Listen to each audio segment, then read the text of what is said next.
Hello dear student, আজ আমি class 10-এর actual বিশিষ্ট দ্বিঘাত সমীকরণের কিছু এমসিকিউ নিয়ে আলোচনা করব। তাহলে প্রথম প্রশ্নটা দেখো, এক্স স্কোয়ার বাই এক্স সমান হচ্ছে 6। সমীকরণের বীজদ্বয় হলো অপশান এ হচ্ছে 0, অপশান বি 6, অপশান সি হচ্ছে 0 ও 6, অপশান ডি হচ্ছে -6।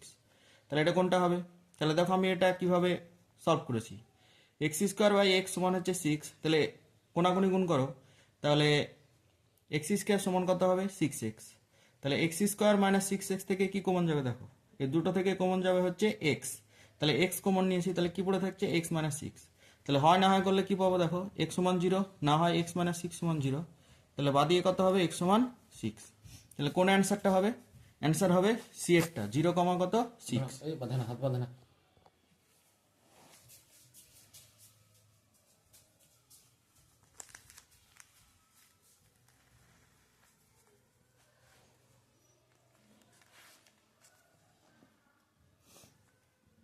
তাহলে এক্স 2 নম্বর প্রশ্নটা কি আছে দেখো, X square plus B X plus C equal to 0 সমীকরণের বীজদ্বয় সমান হবে কখন? অপশান এ সি সমান হচ্ছে -b/2a, সি সমান হচ্ছে b/2a, অপশান সি সি সমান হচ্ছে -b²/4a, আর অপশান ডি হচ্ছে সি সমান b²/4a। তাহলে দেখো X square plus B X plus C equal to 0, যেখানে হচ্ছে এ নট ইকাল টু 0। তাহলে এই দ্বিঘাত সমীকরণের বীজদ্বয় কখন সমান হবে? যদি তাদের নিরূপকটা কি হয়? যদি তাদের নিরূপকটা 0 হয়। তাহলে X square plus B X plus C equal to 0 সমীকরণের নিরূপক কখন 0 হবে? নিরূপক 0 মানে কি? নিরূপক 0 মানে হচ্ছে b² - 4ac, এটা হলো নিরূপক। তাহলে এটা ইকাল টু যদি কি হয়? 0 হয়। তাহলে আমরা জানি যে এক্স একটা দ্বিঘাত সমীকরণের বীজদ্বয় সমান হবে তখনই যখন তার নিরূপকটা মানে b² - 4ac ইকাল টু যদি 0 হয়। তাহলে এখান থেকে আমরা কি পাচ্ছি দেখো, b² সমান 4ac, বা সি সমান তাহলে কত হবে? সি সমান হবে b²/4a। তাহলে কোন অপশানটা ঠিক হবে? অপশান ডিটা হবে কারেক্ট।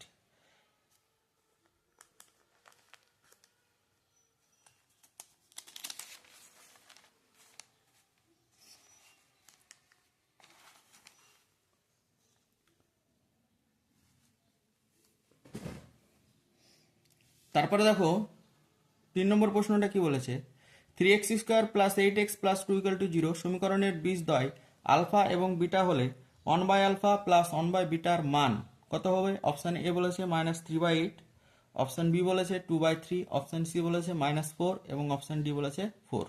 তাহলে এটা কোনটা হবে? তাহলে এই প্রবলেমটাকে আমরা কিভাবে সলভ করব? প্রথমে ইকুয়েশনটা দেখো, ইকুয়েশনটা কি বলেছে, 3x² plus 8x plus 2 equal to হচ্ছে 0। এটা হচ্ছে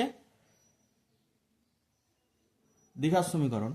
তাহলে দ্বিঘাত সমীকরণের যদি দুটো বীজ আলফা ও বিটা হয়, তাহলে আমরা এখান থেকে কি পাই দেখো, বীজ দুটোর সমষ্টি আলফা প্লাস বিটা সমান আমরা কি লিখতে পারি? আলফা প্লাস বিটা সমান আমরা জানি যে কি -b/a। তাহলে এখানে বি কত? বি এর ভ্যালু হচ্ছে 8, আর এর ভ্যালু হচ্ছে কত? 3। তাহলে আলফা প্লাস বিটা মানে বীজদ্বয়ের সমষ্টি কত হবে? -8/3। আর বীজ দুটোর গুণফল আলফা বিটা সমান আমরা কি জানি ফর্মুলা? c/a। তাহলে c/a করলে কত হবে দেখো, 2/2/3। তাহলে এবার আমাকে কার মান বের করতে বলেছে দেখো, আমাকে মান বের করতে বলেছে 1/α প্লাস হচ্ছে 1/β। তাহলে 1/α আর 1/βর আলফা বিটার লসাগু কত হবে? আলফা বিটাই হবে। তাহলে এখানে কত পাবো? বিটা প্লাস হচ্ছে আলফা। তার মানে এটাকে আমরা কি লিখতে পারি? আলফা প্লাস বিটা লিখতে পারি, বাই হচ্ছে নিচে আলফা বিটা। এর প্রত্যেকটার মান বসিয়ে দাও। দেখো আলফা প্লাস বিটার মান আমরা কত জানি? -8/3। আর আলফা বিটার মান কত জানি? 2/3। তাহলে 8/3 বাই হচ্ছে 2/3। তাহলে এটা ক্যালকুলেশন করলে কত হবে? 8/3 ইন্টু হচ্ছে 3/2। তাহলে এটা কাটলো, তাহলে 2 দিয়ে আটকে কাটলে কত হবে? 4। তাহলে -4 হচ্ছে অ্যান্সার। তাহলে কোন অপশানটা হবে? অপশান সি হবে কারেক্ট। ঠিক আছে।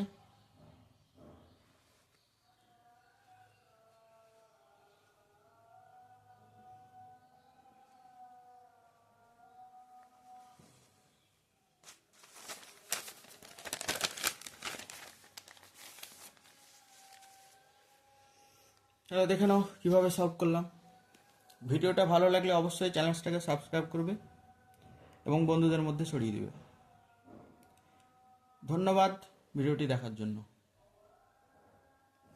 সামনে আরও অধ্যায় ভিত্তিক আমি এরকম আরও শর্ট কোশ্চেনের ভিডিও নিয়ে আসবো, ঠিক আছে।